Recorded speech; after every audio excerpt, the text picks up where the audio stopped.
আরজিকর হত্যাকাণ্ডের প্রতিবাদে দোষীদের 15তম শাস্তির দাবিতে মৌন মিছিল মাঝদিয়া রেলবাজার উচ্চ বিদ্যালয়।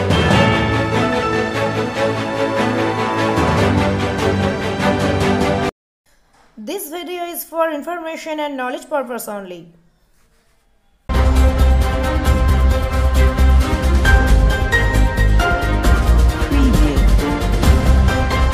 বর্তমানে যে ঘটনাকে কেন্দ্র করে রাজ্য তথা দেশ উত্তাল সেটি হলো আরজিকর হত্যাকাণ্ড। নিজের কর্মক্ষেত্রে সেমিনারে নৃশংসভাবে পাশবিক অত্যাচার চালিয়ে শ্বাসরোধ করে খুন করা হয় ওই মহিলা চিকিৎসককে। তারপরেই উত্তাল হয়ে ওঠে গোটা রাজ্য তথা দেশ। সে নির্যাতিতার খুনিদের অবিলম্বে কঠোরতম শাস্তির দাবিতে মৌন মিছিল করে পথসভা করল নদিয়ার কৃষ্ণগঞ্জ মাঝদিয়া রেলবাজার উচ্চ বিদ্যালয়ের ছাত্রীরা। তারা প্ল্যাকার্ড হাতে করে মুখে কালো কাপড় বেঁধে মৌন মিছিলে পথে নামে। বিদ্যালয় প্রাঙ্গণ থেকে এই মৌন মিছিল শুরু হয় এবং শহরের একটি বিশাল অংশ পরিক্রমণ করে স্কুল প্রাঙ্গণে এসে মিছিল শেষ হয়। অংশগ্রহণ করেন একাধিক শিক্ষিকা, স্কুলের ছাত্রীরা এবং শিক্ষাকর্মীরাও। এই প্রতিবাদ মিছিলে যাতে কোনো বিশৃঙ্খলা সৃষ্টি না হয় সেজন্য পুলিশ প্রশাসনের উপস্থিতি ছিল চোখে পড়ার মতন।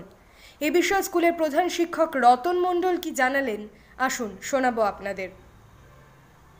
দেখুন, কলকাতা আরজিকর মেডিকেল কলেজে যে দুর্ঘটনাটি ঘটেছে তাতে আমরা সকলেই ভীষণভাবে শোকস্তব্ধ এবং কয়েকদিন আগে এই ঘটনার দু একদিন পরেই আমাদের বিদ্যালয়ের শিক্ষক শিক্ষিকা এবং কয়েকজন ছাত্রছাত্রীও বলছিল যে স্যার এই ঘটনার আমরা একটা প্রতিবাদ করতে পারি না। তাই বললাম হ্যাঁ অবশ্যই, আমরা যেহেতু স্কুলের সঙ্গে যুক্ত আমরা আমাদের মতো করে অবশ্যই প্রতিবাদ করব।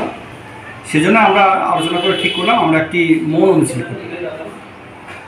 তো সেই মোতাবেক আমরা আমাদের বিদ্যালয় পরিচালনা সমিতির সঙ্গে কথা বলে এবং স্থানীয় থানায় একটা ইন্টিমেশন দিয়ে আমরা আজকে এই মৌন মিছিলের আয়োজন করেছিলাম টু রেজিস্টার আওয়ার প্রোটেস্ট, আমাদের প্রতিবাদটা জানাতে এবং যারা দোষী তাদের কঠোরতম শাস্তির দাবি।